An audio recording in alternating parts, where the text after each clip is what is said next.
కూటమి పార్టీల్లో తెలుగుదేశం పార్టీ వ్యవహార శైలి చూస్తూ ఉంటే నాకు చిన్నతనంలో మా తాతగారు చెప్పినటువంటి ఒక కథ గుర్తుకొస్తూ ఉంది. ఒక పిల్లవాడంట వర్షాకాలంలో పుట్టగొడుగుల కోసం బయలుదేరాడంట.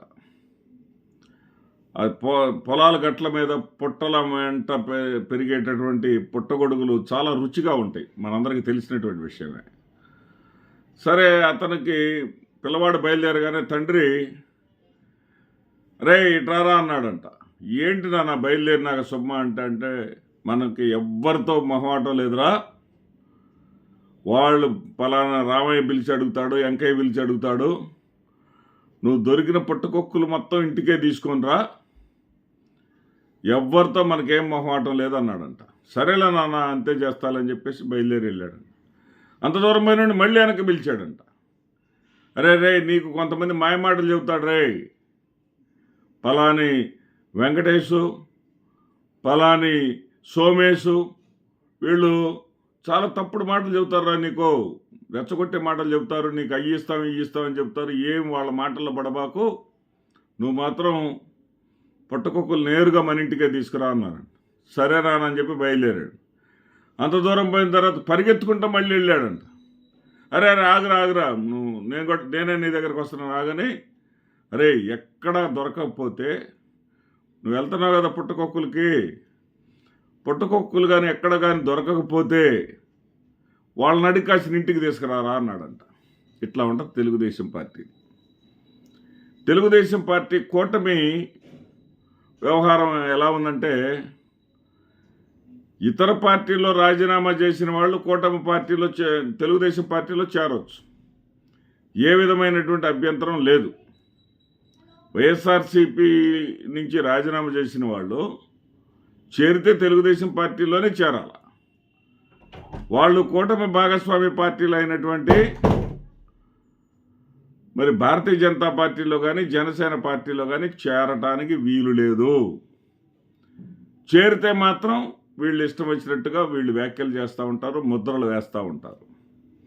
ఆ మధ్య బాలినేని శ్రీనివాసరెడ్డి ఆయన జనసేనలోకి పవన్ కళ్యాణ్ గారిని కలిశాడు అనగానే అసలు అలాంటి అవినీతి పరుని ఎలా చేర్చుకుంటారు, జగన్మోహన్ రెడ్డి కుటుంబ సభ్యుడు లాంటి వాడు అలాంటి వాడిని ఎలా చేర్చుకుంటారు అని చెప్పేసి మీడియా మొత్తం కోడై కూసింది. స్థానిక నాయకుడైతే, అక్కడ గెలిచినటువంటి ఎమ్మెల్యే గారైతే చాలా నీచంగా అతని మీద వ్యాఖ్యలు చేయడం జరిగింది. సరే, అది అయిపోయింది. అయినా కానీ అతను పార్టీ వదిలిపెట్టాడు, చేరాడు. కానీ అతను ఆశించిన ఎమ్మెల్సీ ఇవ్వలేదు, అది వేరే కథ. ఇచ్చేటటువంటి పరిస్థితులు కూడా లేవు. వెళ్ళేటప్పుడు ఏమన్నారంటే అతను ఎమ్మెల్సీ తీసుకొని మంత్రి కూడా చేస్తారు, అందుకనే అతను పార్టీ మారుతున్నాడు అన్నారు. ఆ వాతావరణం ఇప్పుడేమీ లేదు. అది ఇంకా అది అతని కర్మ, అతని ఇష్టం. అది ఈ మధ్య విశాఖ డైరీ చైర్మన్ అయినటువంటి అడారి ఆనంద్, ఆయన వైఎస్ఆర్సీపీకి రాజీనామా చేసి బీజేపీలోకి చేరాడండి. బీజేపీలోకి చేరగానే అతని మీద కేసులు ఉన్నాయి. అలాంటి వాడిని తీసుకొచ్చి చేర్చుకుంటారా? ఇతను తప్ప ఎవరు దొరకలేదా? అయ్యన్న పాత్రుడైతే మీకేం అర్థం కావట్లేదా? ఎందుకు చేర్చుకుంటారా అతన్ని? మనం ఉన్నవాళ్ళం చాలమా అని చెప్పేసి అభ్యంతరం చెప్పేశాడు. ఇక మీడియా కూడా ఇష్టం వచ్చినట్టు రాతలు రాస్తూ ఉంది. అయితే ఇక్కడ ఆశ్చర్యకరమైనటువంటి విషయం ఏంటంటే, వాళ్ళ మీద కేసులు ఉన్నాయి, తెలుగుదేశం పార్టీ కార్యకర్తలు వీళ్ళ వల్ల ఇబ్బందులు పడ్డారు, వాళ్ళనే మళ్ళీ ఎందుకు చేర్చుకుంటారు అనేటటువంటి ప్రశ్నలు తెలుగుదేశం పార్టీకి మాత్రం వర్తించవు. తెలుగుదేశం పార్టీని వదిలిపెట్టిపోయి భారతీయ జనతా పార్టీలో చేరిపోయారే ఆత్మ శరీరం లాంటి సీఎం రమేష్, సుజనా చౌదరులు వెళ్ళి చేరినప్పుడు వాళ్ళ గురించి ఏమి అబ్జెక్షన్ లేదు, అక్కడ వాళ్ళ గురించి ఏమి పట్టింపులు లేవు, వాళ్ళ గురించి ఏమి బాధలు లేవు. ఎందుకు లేవంటే వాళ్ళు ఆ రోజున వెళ్ళిందే చంద్రబాబు నాయుడు గారి కోసం.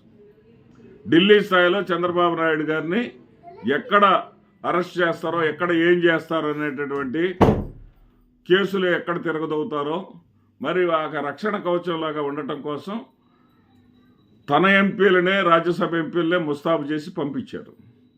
కాబట్టి అప్పుడు వాళ్ళ మీద ఏ విధమైనటువంటి వ్యాఖ్యలు లేవు, పార్టీని వదిలిన దానికి బాధలు లేవు, మరి తెలుగుదేశం పార్టీకి నష్టం కలిగించలేనటువంటి ధీమా అప్పుడు ఉంది. మరి ఇప్పుడు మాత్రం ఈ నీతులు, ఈ చెప్పేటటువంటి నీతులు, చేర్చుకునేటటువంటి నాయకుల గురించి మాట్లాడేటటువంటి ఆరోపణలు, చేసేటటువంటి ఆరోపణలు ఇప్పుడు మాత్రం ద్వంద్వ వైఖరి కనిపిస్తూ ఉంది. జేసీ దివాకర్ రెడ్డి బద్ధశత్రువు చంద్రబాబు నాయుడు గారికి. మరి ఆ జేసీ దివాకర్ రెడ్డి కుటుంబం అంతా చేరిపోయింది తెలుగుదేశం పార్టీలో. కోట్ల సూర్యప్రకాష్ రెడ్డి బద్ధశత్రువులు, వాళ్ళు మొత్తం కుటుంబం మొత్తం చేరిపోయింది. సరే, కేసులు అడారి ఆనంద్ మీద కేసులు అంటున్నారు కదా, ఇదే కేసులు మోపిదేవి వెంకటరమణ గారి మీద లేవా సిబిఐ కేసులు? అంటే ఆయన రాజ్యసభ సభ్యత్వానికి రాజీనామా చేసి రాజ్యసభ సభ్యత్వాన్ని కూడా వదులుకొని తెలుగుదేశం పార్టీకి సంబంధించినటువంటి సానా సతీష్కి ఇస్తున్నాడు కాబట్టి చప్పట్లు కొడతారా? ఆ కేసులన్నీ మాయమైపోయినాయా? ఏమి నిన్నటిదాకా అడారి ఆనంద్ మీద ఉన్నటువంటి కేసులన్నీ కూడా బీజేపీలో చేరగానే పునీతం అయిపోయాడా అడారి ఆనంద్ అని చెప్పేసి ప్రశ్నించినటువంటి మీడియా మరి ఇదే ప్రశ్నని ఆయనకు వర్తించదా? మోపిదేవి గారికి వర్తించదా? ఏం మాట్లాడుతున్నాడు? బేదమస్తాన్ రావు గారికి వర్తిస్తుందా? బేదమస్తాన్ రావు గారిని ఏ రకంగా చేర్చుకున్నారు? మీ పార్టీని, తెలుగుదేశం పార్టీని వదిలిపెట్టి వైఎస్ఆర్సీపీలోకి వచ్చి వైఎస్ఆర్సీపీలో పదవిని పొంది మరలా అతని కూతురు మీద ఏదో కేసు ఉందని చెప్పేసి భయంతో మళ్ళీ మీ పంచకు చేరితే మీరు ఆయన చేర్చుకొని మళ్ళీ సీటు కూడా కన్ఫర్మ్ చేశారే. అంటే ఇక్కడ ఎక్కడైనా బావాగానే వంగ తోటకాడ కాదు. మాతో ఉన్నంతసేపు ఓకే, మా బంగారు పుట్టలో ఏలు పెడితే మేము కొట్టమా అన్నట్టుగా